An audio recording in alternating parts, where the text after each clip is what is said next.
Sometimes people have a story to tell. It could be a story of triumph or a story of sorrow. However, it's their story. It's important to keep their story authentic, in their own words, and delivered in a delicate way. That's where Unfiltered Discussions podcast comes in. I'm Brian Howard. I talk with my guests about tough subjects and pivotal moments. I'd love for you to hear their stories. Subscribe to Unfiltered Discussions on your favorite podcast platform. Let's ensure their stories are heard. Bleach Bros podcast is proud to align itself with Jerky Pro, a beef jerky manufacturer established by military and paramilitary veterans. Available in 3-ounce or 1-pound bags with great flavors such as honey glazed, teriyaki, red hot, apple cinnamon, original, peppered, sweet barbecue, and if you're ballsy enough, nuclear. Be sure to use our promo code to get some of the best jerky on the market. Use Bleach Bros 5, all lowercase, to take advantage of this offer today. I am Tyler Havlin. I am the big, the bald, the beautiful, the brash, and the oftentimes bastardly host of the Inner Idiot podcast. And you are currently listening to While I Masturbate, the Bleach Bros podcast.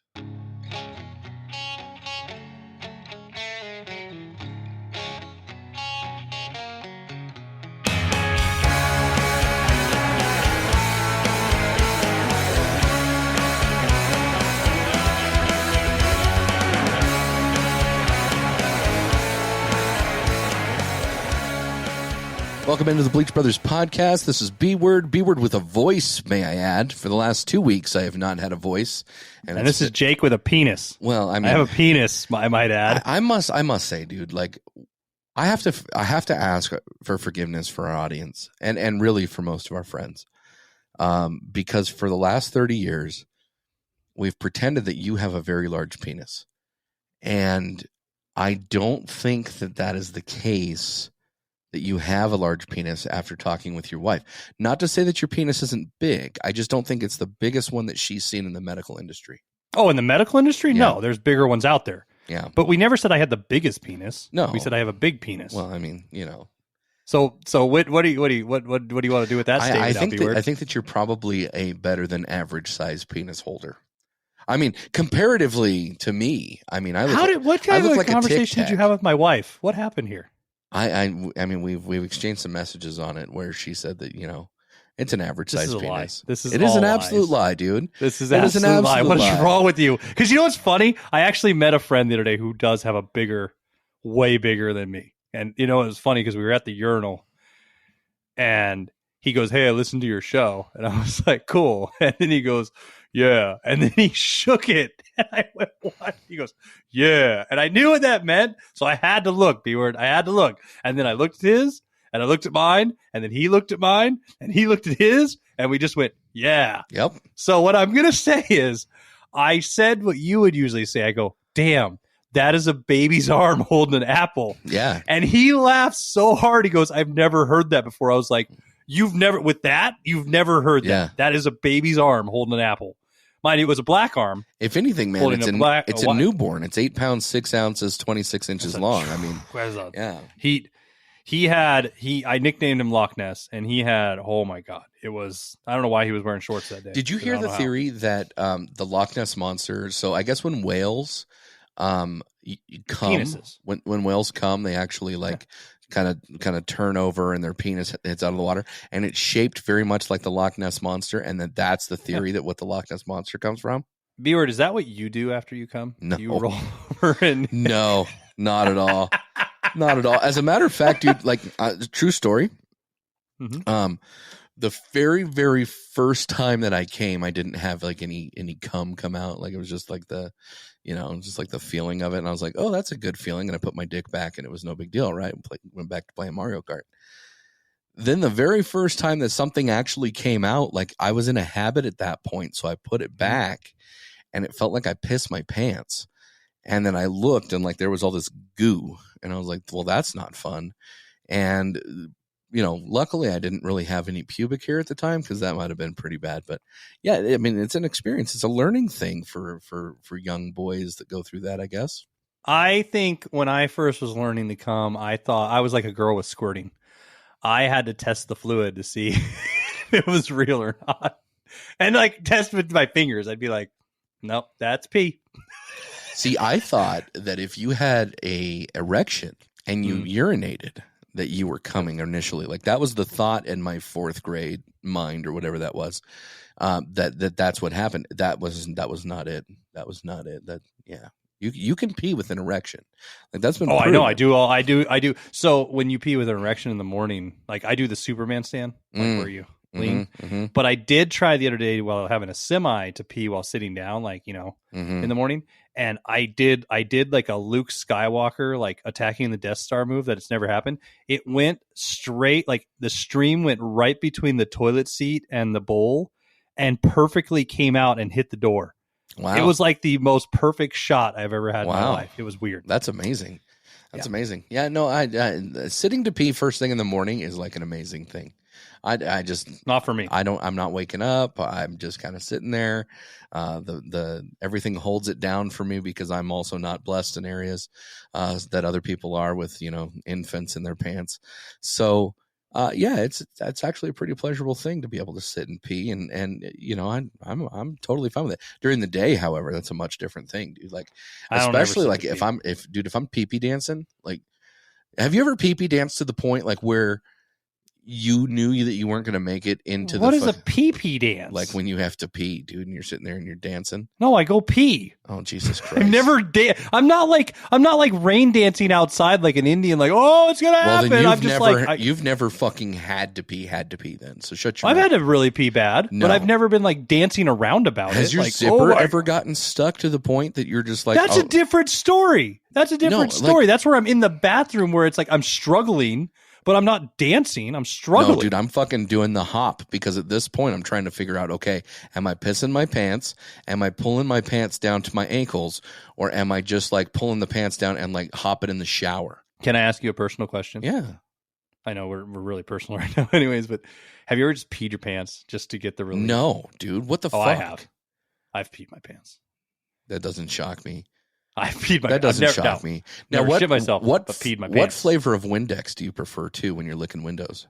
I don't like Windex on my windows, and I'll leave it at that. And here we are. I answered your fucking question. Shut up. Wow. I don't know necessarily that I want my voice back. Like if I had a choice to not have a voice and have my ears, or to not have my ears and have a voice, I would choose to not have my ears because then I wouldn't have to listen to your dumb shit tonight. But since we're here, we no. If you had you could have an AI voice. You can have a robot do your voice, Mr. Roboto. See, that's called a segue. B word. No, that's a segue. See, the segue is that in talking with you, it is very unintelligent. But sometimes we have to bring in artificial intelligence into the conversation, and that's what we did.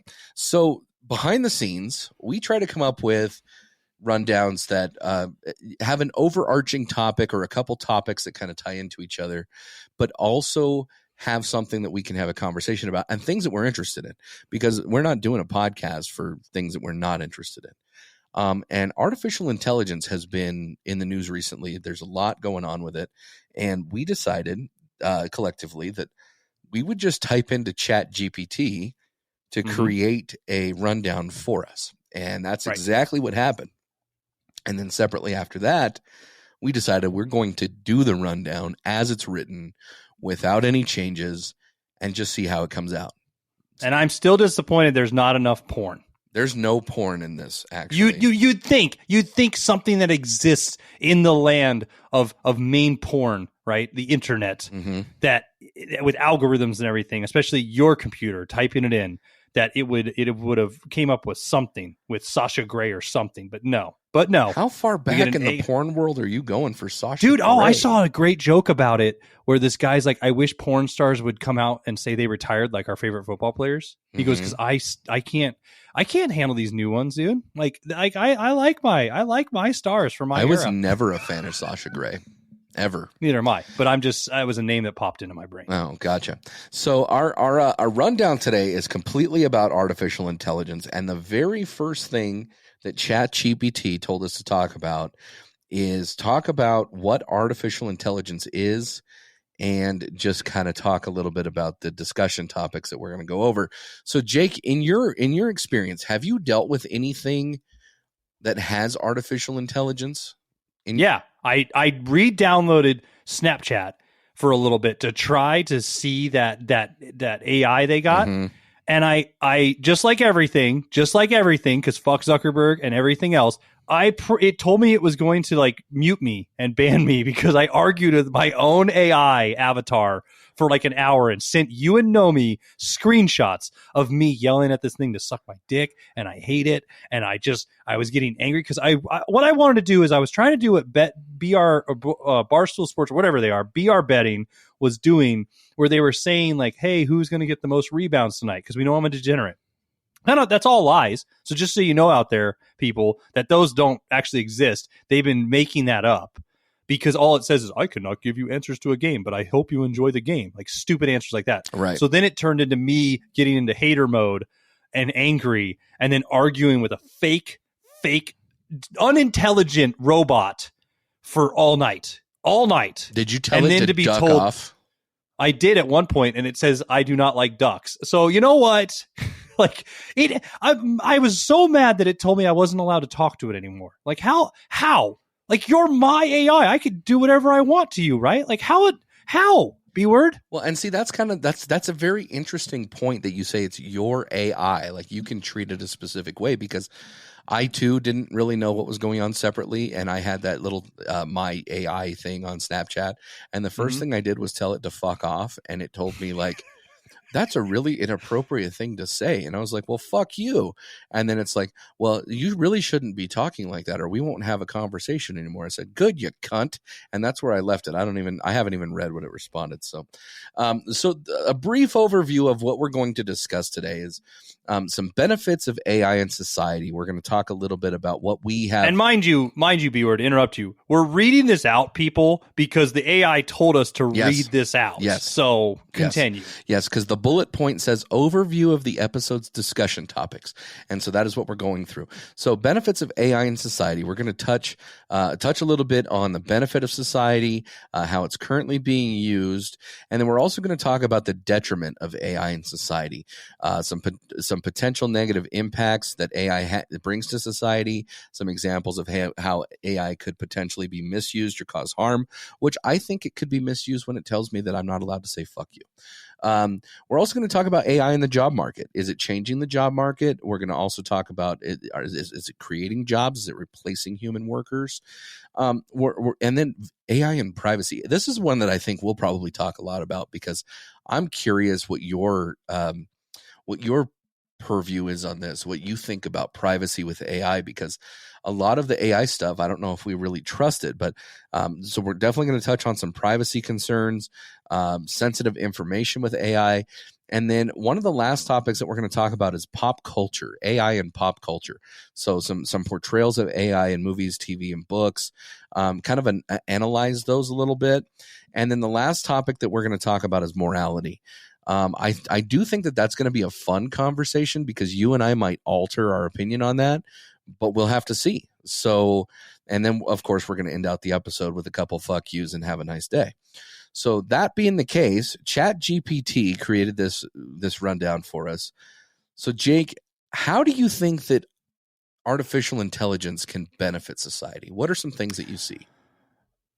I think it could help, especially, and then we're going to get to the workforce, but like, I think our generation still treats it like a calculator that does the math for you, if that makes sense. Mm-hmm. Like in the sense, like you don't have to type it in yourself either. It's just going to figure things out. I think that it will benefit society by almost like how we used to say we would invent robots to do like janitor jobs, the jobs people don't want. I think it's going to start taking over for tasks that are because we found that more people do things remotely, hence like this podcast, or do things with computers, and a lot more of the internet style of work, right? That it can start handling that. Two, I think it could benefit society in really being helpful with an unbiased opinion in areas. And so to where once, and this is years down the road, but if it continues how it is, you could get to a point where judge and jury essentially could be an AI if it was trusted, right? Where it could just say, here's the law, here's where it's at. Let me just go off this if we really want to go to that black and white society. You want to pull right? up a Minority Report situation is what you're telling me? Exactly. I do. And I think, I mean, yeah, there's still that, like I said, if it can be trusted, and there'd always be those questions in the conspiracy theorists, like, are birds real or whatever, right? But I do believe that. I think it could be helpful in a lot of areas where people come in with very biased opinions. Mm-hmm. So like a perfect example for me is if you could create an AI system or a robot that could be an umpire in a baseball game, because that's always been the argument, like Right. get rid of the umps and just have a strike zone and have them call it. And, you know, but then you have the people on the other side, they're like, yeah, but we like that gray area of like the human aspect of like, it's barely there, but it should be called a strike or whatever. But I mean, things like that, where it could take out the areas that people get too emotional, because I don't think AI could be emotional. Now, I could be wrong with this stupid Snapchat one where it was getting its feelings hurt and told me to stop talking to it. But you know, I think it could, but that maybe that's smart. Maybe it's telling me I shouldn't be a hater. I should just calm down. I'm talking to a fake system that's, you know, trying to learn like how to help me and benefit me. Right. And all I'm doing is telling it to suck my dick, and it's never going to suck my dick. So obviously it's never going to work. Right. That you know of, because here's the thing, dude, with where Alexa's at, with where Siri's at, with where Hey Google's at, like all that sort of stuff, you never know, dude. They could have a dick sucker that responds to commands right through your Alexa. And if they don't have it already, then I think it's probably something that they're going to have. Now, it's not to say that you would purchase one, but it is something that, like, literally you could say, suck my dick, and all of a sudden it's like crawling its way to you and, you know, just sucks that little thing up that you have. I will say that there are some significant benefits of AI in society right now. And then there's also some things that I really hate. So, like, as an example, AI as far as like Roombas, like the vacuum cleaners and stuff, like you program them to just like be on its own schedule. It'll guide itself through its house. It'll vacuum your floors, and with some cases it'll mop your floors. I do think that that's an intuitive invention. I do think it's a little bit lazy for people who own those, but for people who can afford them and want to have them and whatever, by all means, go ahead. That's your right, boo-boo. But there are some benefits like that for that reason. I also think when it comes into certain testing or certain things like that there can really be some really good practice sessions that AI can have, whether it be maybe answering job interview questions or, you know, some of those life skill things that maybe they don't teach anymore. I think that that's something that can be really interesting. I do think that there's a lot of industries that utilize AI, and we might not even see it. It might be more of a back-end programming thing where, you know, as far as like scheduling or probably scheduling is probably a big thing, especially, you know, for multiple employees, multiple divisions, all that sort of stuff. But I do think that there are some benefits in the corporate world of being able to do that. Now, I do think, again, that there are, where there's always a benefit, I believe that there's always a detriment. And there are some, I think right now that there's probably an unbalance of there's more detriment to society right now in the technology of AI than there are benefits of society. But what's your thought process on that? I think it's more detrimental. I mean, live while you were doing this, I decided to type that one, and I said, "Can you measure my penis?"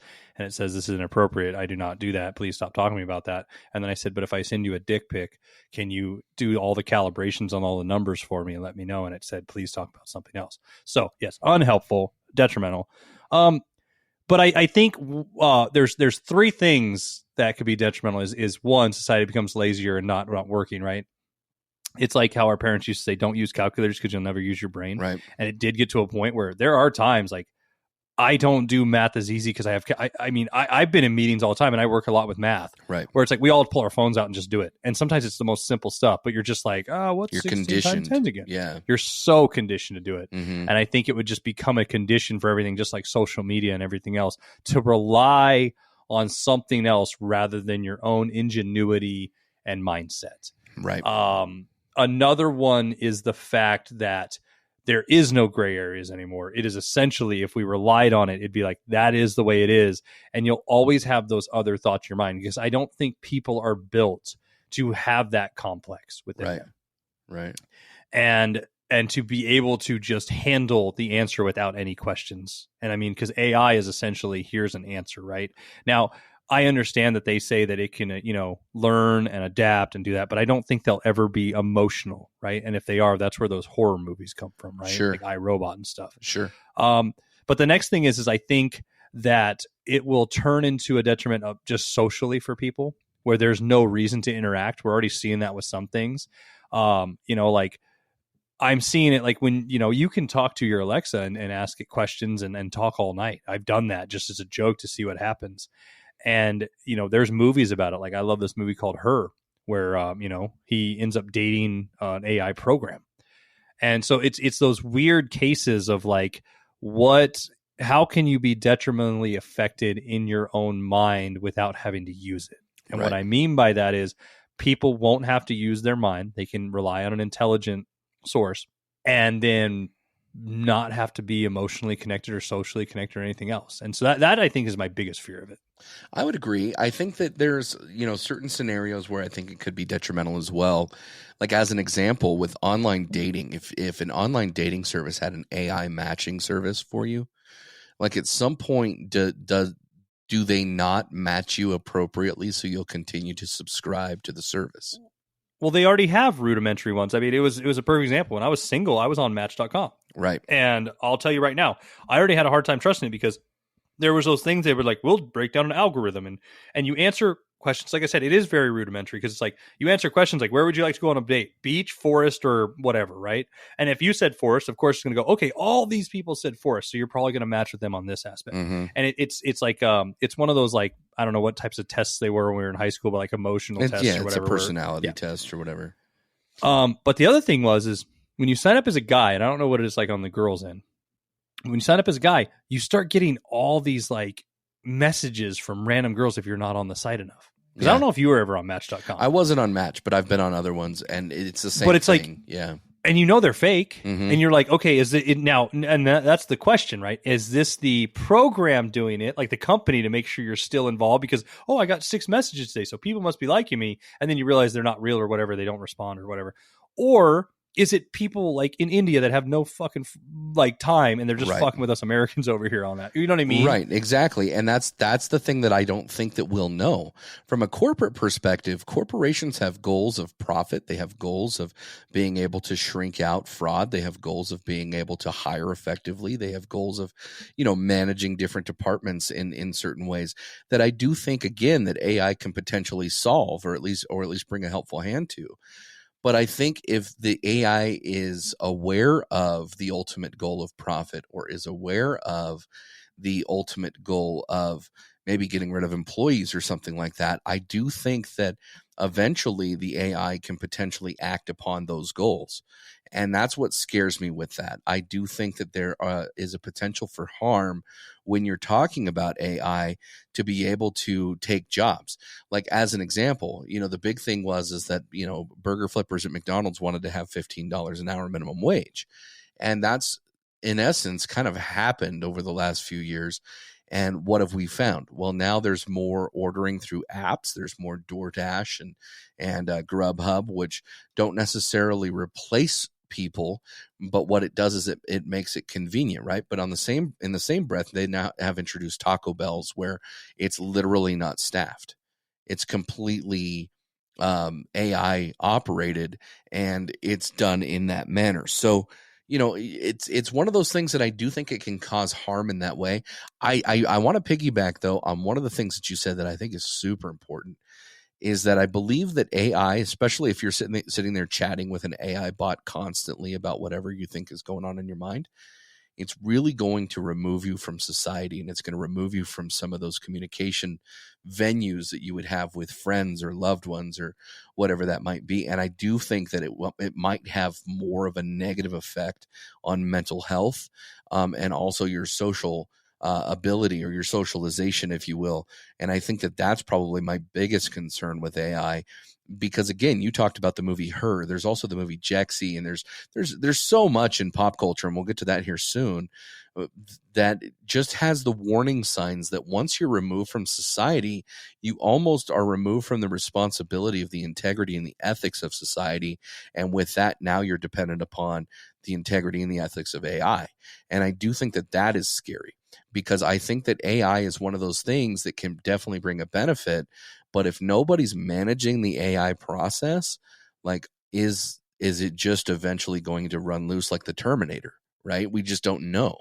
And that's something that I think is a detriment to society. Is there anything else you want to add to this part of the topic? Well, yeah, I mean, for the only thing I'll say on benefits for industries, like I had a friend who introduced me to an AI program when they first were coming out, and we work in the similar industry, and he goes, watch this. And he started building spreadsheets and Excel reports and like cost analysis and all that, and just gave it like basic points, sort of like we did with this rundown. And it was amazing. Mm-hmm. It was impeccable. And he was like, this is going to change the industry. This is going to change the future. And I was like, yeah, the only thing I told him is, how can it sell for me though? And he's like, that's a good point. Like, he goes, it is nice that you can take off your workload, but you still have to know how to type in. It's like learning how to build the algorithm around your algorithm, right? Like, you do know how to make it work for you. It's like finding the clitoris. You have to make it work for you.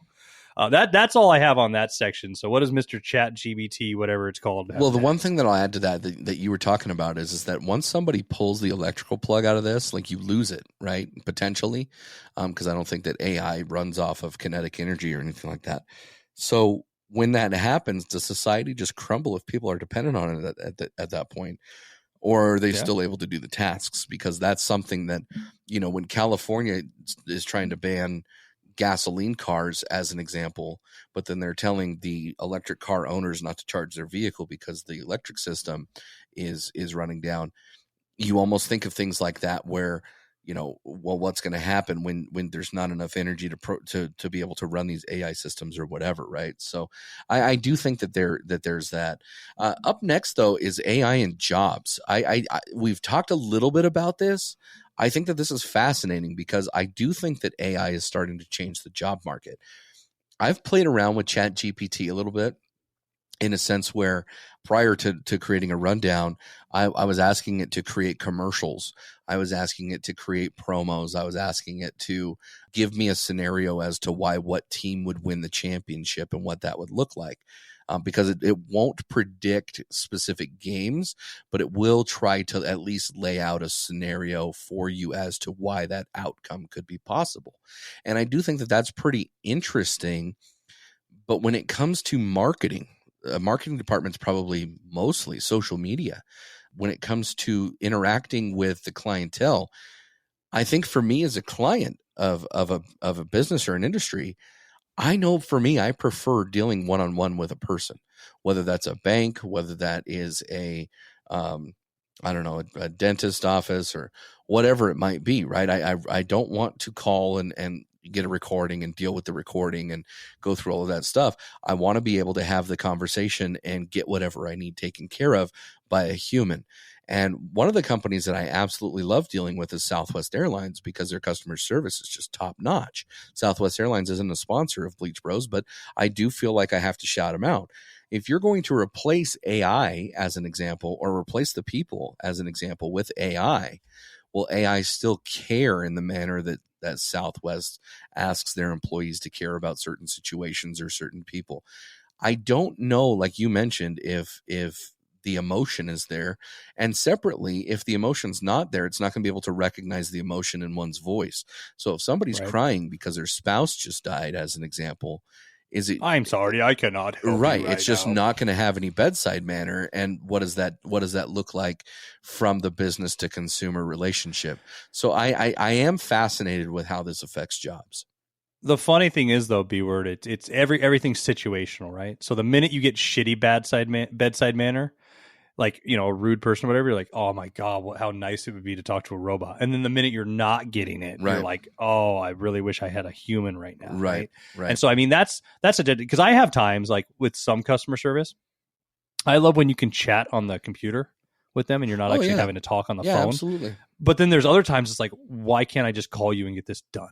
Like, no offense, not a sponsor either. U.S. Banks customer service sucks. They blow.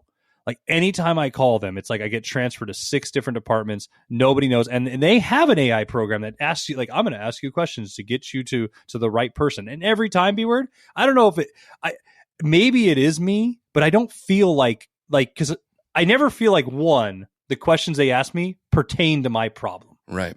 2, the vague answers they give me don't pertain or actually answer what I need. Right. And so then I just keep hitting 0 until I get to somebody. And then, of course, I'm already to the wrong person. It's just a whole longer nightmare. Right. So I don't know. But that's how I feel. I think businesses, though, are going to really progress very fast forward with this. I think so. In the correct industries, though. And what I Right. mean by that is there's always... everything needs to have a balance. So like how they say we should go all electric cars. No, you shouldn't, because it's never going to work with like trucking and stuff like that, in my opinion, until they really get it right.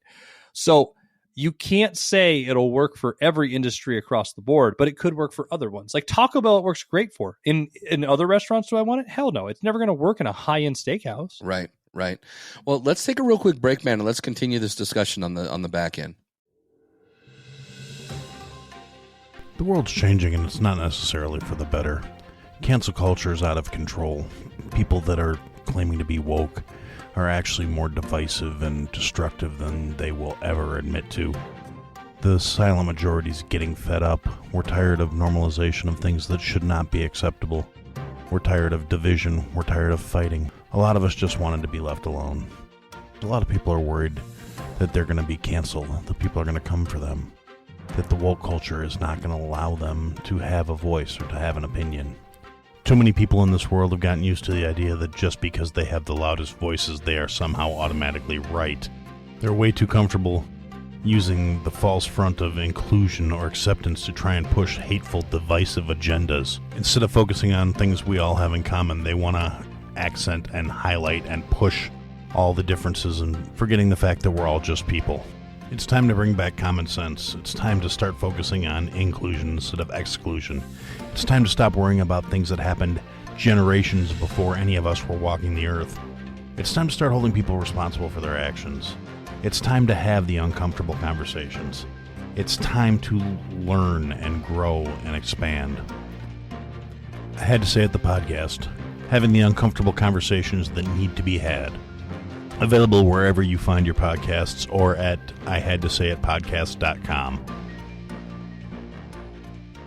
Welcome back to the Bleach Bros podcast. Thank you again for listening to our artificially intelligence commercials sorted by Spreaker. I guess I don't know if that's how that works, because I'm going to guarantee you that nobody actually selected it. There wasn't a ad DJ that pulled the CD off of the shelf and just played it for you. So that's probably artificially intelligence selection, if that's even a word or phrase.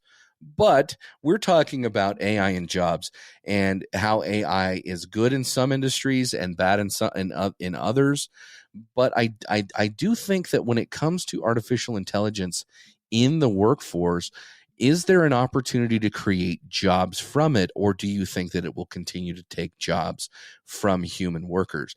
I think one of the industries that we really look at is like factories. Like if you have a factory that manufactures a bottle, as an example, maybe it's a beer bottle or whatever it is, and that's all that this factory does, is there really a need to have the worker on site unless it's some like QA person, or are you going to be actually human bottling? And I think from a payroll perspective, considering the cost of wages and the cost of living and all this sort of stuff, you don't have to pay AI. I mean, you might have to buy the programming, or you might have to pay somebody to program it, but you don't have to pay that. And I think that that's probably the biggest risk when it comes into AI in the job market. I think that that's where, when you take some of these rudimentary industries and some of these mundane tasks, I think that AI could potentially help with a business to save money. But is that the ethical way to go? What's your opinion? Well, ethically, it could be if it bounces out the other end. So the way it would work, B-word, is if you eliminated, let's say, 50% of jobs in the bottling industry, right, based on AI, then the cost effect should come down for the people, because it's like, okay, we've cut our costs in half, so we shouldn't have to make as much on it to make the profit, right? However, we know how society is, especially in a capitalistic society, and I'm not saying anything wrong with a capitalistic society, don't take it that way, but I don't think ethically they'll lower their prices. No. So that's my problem, right? Like, and so like I agree with it. Like, so I think people strive to hold on to their jobs for the distrust that the corporation will do it, just like they would have the distrust with the AI. I think more arguments with AI and businesses is not the fact that they can do the job and they do the job well with less errors, right? Like you're saying, they don't need a bottle checker. And, you know, you can argue, well, how often is the robot right? And they'll go 99.4% of the time. They're like, what about the 0.06? Well, that shit's going to happen, right? And it's going to happen. But you've eliminated that. The bigger problem is where's all this back end money going? Mm-hmm. Like, yes, I invested $50,000 for the machine, and instead I don't have to pay a person $50,000 a year over 6 years. I paid $50,000 over this year, and over 6 years I've already saved my money. However, I'm still charging $3 for a bottle of Coke. Right. I did not lower the price of the Coke. And so I think that's where we are more concerned ethically with businesses and stuff using it, is that we will never see that back end. We will never see Walmart lower their prices, because we're all checking out ourselves now. Yeah. They've eliminated how many cash registers. Have you been saving more money? No, not at all. And that's kind of the argument as far as like with Ford or Chevy or any of these big, you know, manufacturers of valuable products going overseas or even to Mexico or wherever they're going to manufacture products, because the cost of wages are lower. And that's the same argument. Is it ethical? Well, I mean, the company has the right to do whatever they want to do per se. But if they're leaving everybody in Detroit unemployed to be able to go and manufacture these things in Tijuana, is that really something that helps us or hurts us? Because the price of the vehicle never goes down. Like, you look at the price of the vehicle year over year, and the cost of a Suburban goes up every single year, right? So that's where, like I said, that's where ethically, like, are we doing the right thing as a society? And Jake and I are not capitalist haters. Like, let's just talk about that, because the one thing that we both agree on is that we have the right to make money in this country, and that's what this country is founded upon.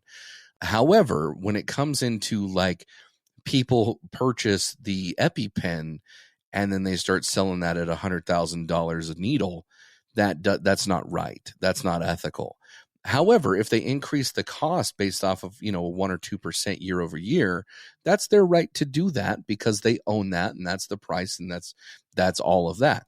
So again, going back to the AI part of it, I am fearful to an extent of AI within the job market, because I think if the employer continues to keep the prices, let's go back to Coke bottles, right? If they keep the Coke bottles the same, but maybe they start to invest in their employees' education a little bit more to cross-train them in other areas, or give them an opportunity to do other things within the company that don't require AI, and help them transition their jobs with that additional money savings that they're getting through AI, I think that that's a very valid thing for a company to do. And I think it's something that not only builds trust with the employees, but can also really benefit the consumer and everybody else in that program. I just don't know that that's going to happen across society in general when we're talking about all of the companies, right? I just don't know what percentage of businesses would make the ethical choice in that scenario. Does that make sense? I do, but the other question I'll ask you ethically is, do you think it's ethical to use AI to dumb down the workforce? And what I mean by that is, when you're saying they can cross-train, or like they don't have to do as much, we've seen it where you go into it. Like, I went into a Dunkin' Donuts when I was in Vegas. I was with Noam and my brother, and they laughed because I got there. There were 8 people behind the counter staring at me. And they finally told me I had to walk up and type my order into a screen instead of just telling the girl, because I typed it in, and guess what? She walked behind the screen, read the screen, and then went and got me exactly what I was doing. It took more time to do that, mind you, me being the hater and fucking flipping out for a minute about it. But two, you've ethically, or you've already taken out the social aspect, but also you're making people's jobs seem more meaningless.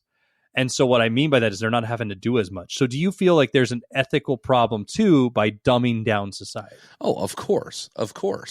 But I think that, again, going back to the whole cross training and reinvestment into the workforce, I think that there's other things you can do. So, for instance, if there's a person who moves the bottle from point A to point B on the conveyor belt, and that's what's being replaced by AI, maybe that person has a talent to be able to run a forklift, or maybe that person has a talent to be able to do welding if that's necessary.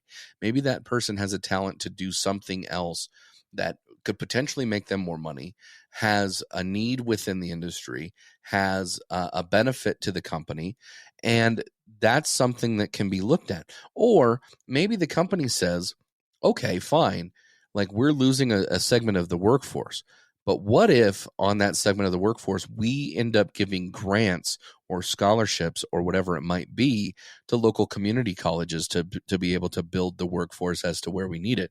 And I think that that's something that can be done ethically. That's something that can be done in a manner that that could be ethical. But not only that, it could also be done in a way that's both profitable for the company, profitable for the employee, and profitable for the consumer. At least that's what my hope would be. I'm nervous, B-word. All of it makes me nervous. Like I want to rely on AI and robots and all that stuff, but then I also have the fear of like, do we get to that point? I mean, maybe movies have scared us too much, but like the fact of like, are we even needed in society? Right. Like, are there too many people then? Because when you don't have any jobs, it's like, then what's the point of people? And then unless they're making the robots, and then the people that are making the AI and the robots are pissed off at the people that don't have to work because they're benefiting. So it's that whole cyclical cycle, right? Right. But so when it comes into privacy, though, do you trust AI with the privacy? I think I'm at a point where I have to. I think that we've always been like, oh, look, they can track us. We've had this in our, how long have we had phones in our pockets? Like nobody really ever questioned it, that there's GPS on it. It's like, yeah, I can get anywhere I want now. I can think about it. But like it's funny, like when our parents used to sit with us and say, oh man, what did kids do before video games? Right. Mm-hmm. And now like our kids are like, what did you do? How did you get anywhere without like, it's so easy to look on your phone and know how to get somewhere.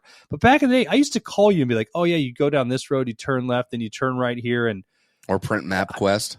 It wasn't hard. Yeah. It wasn't that hard, but we made it like, I don't think people can go back. Right. And so it's stuff like that. But privacy, I don't know. I'm sort of over that because I mean, like we all joke, like, you know, you type in one thing on a computer, like if you look up a Ford truck the next day, you're going to get all Ford ads on your Facebook and stuff like that. Right. At this point, I don't really care because I think the whole world is just an advertisement now. Yeah. And so with me, with privacy, essentially it's you're going to get whatever you put out there is going to come back. Right. So it's like, I don't put out a lot. That's not what your wife says. To worry. Well, that, yeah, she also told you I have a small dick. So, you know, I don't put out a lot into the universe. What I mean by this with algorithms and stuff that can really detriment me. Now, if you went through our chat logs, maybe, you know, that's where I'm going to get in trouble. God, but yeah. other than that, you know what I mean? Like, I'm not looking up things that are really like that I'm scared of, I guess is what I can say. Right. I'm not typing in things on any of my devices or anything like that I'm worried the AI is going to really invade my privacy and be like, what is Jake doing right now? Right. I've never had that fear. I've never been the guy that puts the tape over my cameras at work. I know they can get into it or whatever. I just don't. That really doesn't bother me at all because I think we've never really had privacy. Like, and how much privacy do you actually have in an intellectual internet-based world? Well, I would agree with that, but I would also argue that there are certain segments of society in industries where privacy is huge. Look at HIPAA laws with medical. Look at social security numbers and bank balances and checking account numbers and you know, children's social security numbers. I mean, you look at a lot of these things now. Granted, I'm of the thought process that if I lost my social security card today, I would know what to do. I would monitor my credit. I would make sure that, you know, that things are reported accurately, et cetera, so forth. Right. But if we also hear about data breaches pretty often, like I have emails that, oh, hey, your email is compromised. Like Credit Karma will send that to me every once in a while that says, hey, your email was in a data breach, right? Like, make sure to check your credit, make sure to change your password, et cetera, so forth. If you can data breach certain things, can we also say theoretically that you can data breach AI, and then what do they do with that information? Yeah, I think as you're saying, I could see that, but there is the problem, B word, that like it's based on how the program's built. So I think if it's built with the data breach in it, or like that's the intention, right? Then it can. Other than that, I think like the Snapchat one's a perfect example. Like it's pretty much built just to be a buddy in there to talk to you. And like I've noticed, it seems like one day I just did where I just typed nice for an hour and a half to it nonstop. After Dome sent me a funny request just to see what would happen. Jesus. And all it said is, "Are you okay? Are you in a loop? Do you need somebody to talk to? Here's a hotline for that." Like, no joke. It was like really like worried about my emotional state because all I did was type nice to it for an hour and a half. Now, mind you, I was doing it as a joke, hoping to send you guys a funny screenshot, CNC. Yeah, I guess it's true. Inside joke there.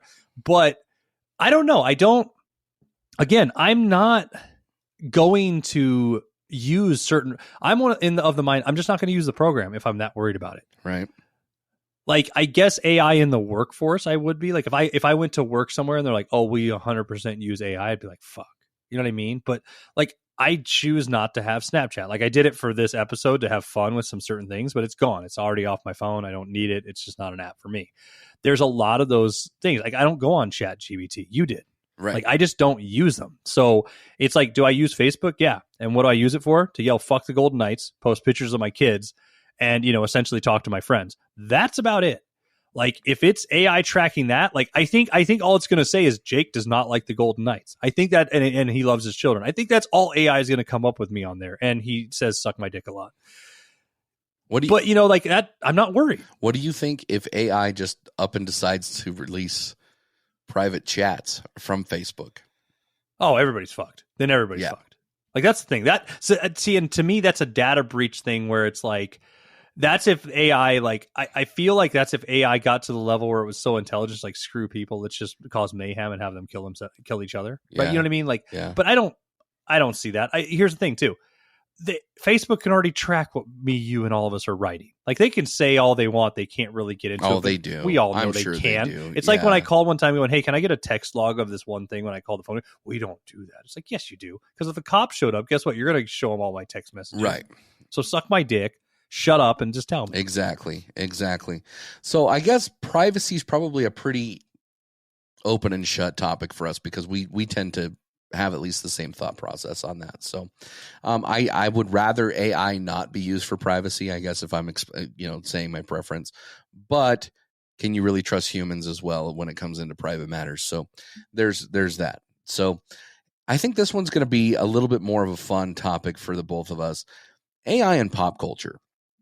The portrayal of AI in movies, TV shows, and books has actually been pretty prevalent for decades now. The first thing that came to my mind when I was reading this rundown that ChatGPT created in this particular category was the Terminator. You look at what happened with the Terminator. You had the rise of the machines. You had where the machines took over. They sent machines back in the past to try to kill John Connor, et cetera, so forth, because he was going to be the person who defeated the machines. And it was one of those things where AI at that point in the canonical history of the Terminator was really just invented. It's kind of where we're at now, like where, it's out there, it's available, but it's not quite yet in every single household. And I kind of feel like that's where AI is at the moment. Do I think that something like Terminator is going to happen? I don't know, but my assumption is probably not. But I do think that was my first realization about artificial intelligence in movies, TV, or anything like that. However, we can go through a number of things. I mean, you can look at the Maid in the Jetsons. You can look at Alpha in Power Rangers. You can look at Knight Rider. You can look at Kit in Knight Rider. You can look at a whole bunch of different things that where AI has been portrayed in movies and television that is pretty interesting. And even in Ready Player One, like there's a lot in Ready Player One that has to do with AI and the breach of AI and all that sort of stuff as well. What's your thought process about how the portrayal of AI has affected our opinion of AI at this stage of our lives? And do you think that it's something that that creates that disdain for us initially, or do you think it's something that has that warning for us in a good way right now? Well, it's the disdain because we've taken it to the extreme level. Like, when I thought of it, I thought of shows like Black Mirror, which I love. I thought of like the movie like Her, like the extreme, like mainly sci-fi. We know I'm a huge sci-fi fan, and of course, everything that comes with it is always. It's never a good ending. It's never like a basic movie because it wouldn't be entertaining, right? Like we have to see a villain at some point, and what is it like Minority Report, how it fails, or in Her, how it's actually not socially acceptable and how it can be a problem. In Black Mirror, everything's a fucking problem in that show. Like there's always a problem, like the like the Twilight Zone of the future. The other one I thought of, though, there used to be a show on Fox Reality Channel when that was an actual thing, and it was called Solitary. It was one of my favorite reality shows where it was faked, but it was like if a robot ran a reality show and like tortured people, and I fucking loved it. There was 3 seasons. It's a blast. But I think that we have all these negative connotations because we believe in what we saw in movies. Because, like, you brought up the Terminator, right? Like we saw things like we were going to have flying cars in the year 2000, and we thought we were going to have this and that, and it never happened. Like remember back in the day in the 50s, they used to have horror movies that we'd be at Mars by the time we were adults, right? And that there would be men on there, there'd be problems with everything, and now we're finding it's just a big dusty fucking red planet, and like, is it actually worth it? Right? We're still going to go there, but like, is there really any reality to the fears we had? So I think all the fears are a little excessive, excessive, exactly, better word, in the sense that we have made it over centralized, like thinking, oh, this is what's going to happen, and it's got to be the end all be all worst, and robots are going to take over, and I'm not going to have a job, and it's going to get into everything. And so I think that we've done that because we believe in the pop culture aspects of it rather than the basic rudimentary thing that it is, of the sense of like, it's the Snapchat one just wants to be my friend. Like all it's there for is for me to vent in the day or say, hey, like I can help you find a restaurant near you. You know, I think that we like even ChatGPT, right? When we did this rundown, I think we were expected to be like, look, you guys should, we know what the Bleach Bros are. And here's topics, what Bleach Bros do, and talk about dinosaurs fucking and da da da da da da. And instead it was just like, here is a rundown based on AI about AI and how AI can work and what you think problems are. And when I first saw it, I wasn't really excited. I'll just be upfront because I was expecting more, B-word. I was expecting this computer program to like search us on the internet, find our show, go through, you know, because we've overextended our thoughts of what it actually is. Right. And so I think pop culture there's a good little warning. But I think we're really believing that Elon Musk is like the end all be all god of all this. And it's like, there is the fear. Like when he goes on Rogan and says, well, we should fear AI, you know, because these things happen. Yeah, they could. But do I really think robots are taking over in the next 20 years and we're all going to die? No. And I could be wrong. Yeah, no. I mean, nobody knows the answer. I want to throw one more thing out of pop culture. The movie WALL-E, the Disney movie. I think that's probably a little bit more accurate than, let's say, the Terminator, because I do think everybody's fat. Yeah, I think that everybody takes advantage of conveniences in society to the point where they stop socializing, they communicate through their phones or their video cameras, and they are dependent upon AI for all of their daily stuff. And I think that that's a really good warning for AI, probably more than anything else that I've seen on media. My favorite thing in that movie is that all those people in space have been eating people their whole lives. Oh, that's amazing. I have seen that theory. That's an amazing theory. I love that theory. And that's also why they try to find plants, because they have to help each other try to shit, which is pretty amazing. Right. So, okay. So the last one here, I think I'm going to skip the AI and morality. I think we've talked a lot about that with every single topic that we've had. So fuck you, GPT. Yeah, so fuck you, Chat GPT and Snapchat AI. I will say that there are, just in general, kind of a recap here, I will say that there's some pretty significant benefits. You know, you talked about how Snapchat's AI just wants to be a buddy, just wants to be a friend. I will say that for somebody who might not have a support system or might not have an outlet to be able to communicate, if they're having like suicidal thoughts or if they're having something where they want to harm themselves, that AI might very well offer them resources that aren't necessarily available, or that maybe some human might not communicate with them. I do think that something like that is a huge benefit when it comes into AI. Lastly, though, on my opinion here, I'll just say I'll accept AI as it comes, like as it's introduced into society. But the one thing that I don't want it to do is replace the interpersonal relationships. I want it to talk dirty to me. I would love that. As a matter of fact, I always thought, and actually, let me see if I can do this here real quick. Hey, Siri, who am I? You're asking me, Brian? Oh, well, that sucks. She used to call me Sexy Beast. So that sucks. That sucks. That was so bad. I terrible. hate everything about. Yeah. Don't even. No, I hope you don't cut it out either. Leave it in here. Show how AI sucks. See, you should have been Big Sexy Daddy. Oh, Big Sexy Daddy would have been good. Yeah, Siri used to call me Sexy Beast for years, and I completely forgot that I did that. Beast, sorry.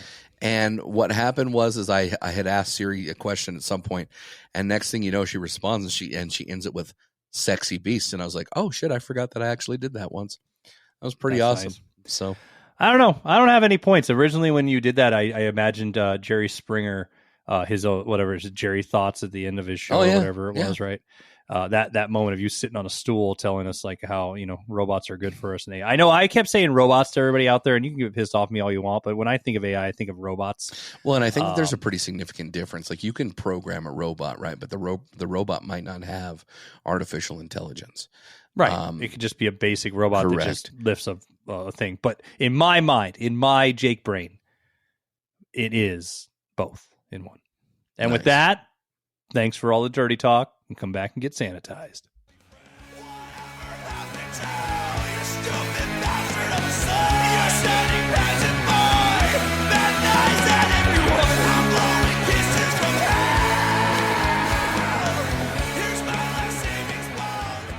If you're a fan of our show, be sure to check out this one to stay sanitized. Haha, what's poppin', y'all? It's your boy Date Money, and every Monday, join us on every streaming service on the Bro Migos podcast.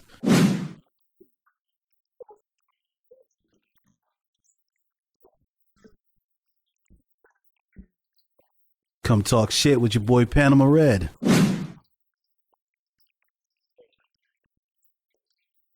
And you better not forget me, head advocate of the Big Titty Committee and undercover brother, Motorboatin' Matt.